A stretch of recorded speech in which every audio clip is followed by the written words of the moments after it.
Mike Pettine has 6 games left, guys, to save his job. Chris Fedor, is it possible?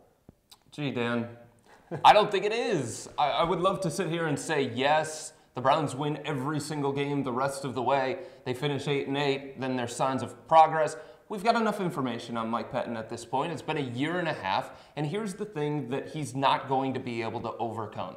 He's a defensive-minded head coach, and he's got the worst defense in the NFL. That can't happen. If his offense was struggling, maybe you give him a little bit more freedom.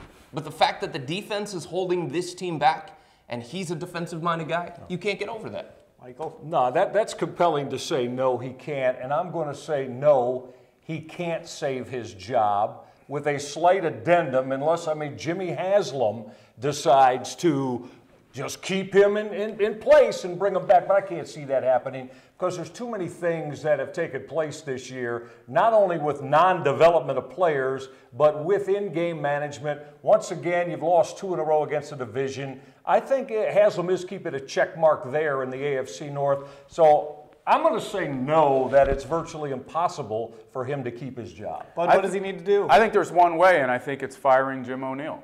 It shows that he's holding a good friend accountable in addition to players, we hope. It also shows that he could, it's an opportunity for him to step in and take over a defense that was well respected last year in a lot of ways with him as head coach. And then he finished this season very strong. I think Haslam doesn't want to blow this thing up. I think he's looking for reasons not to. Who would put a rookie head coach in charge and then 2 years later blow him out? Except the guy who already blew out one-year head coach. Well, welcome to Cleveland football. You tell us in the comments how Mike Pettine saves his job, if he can.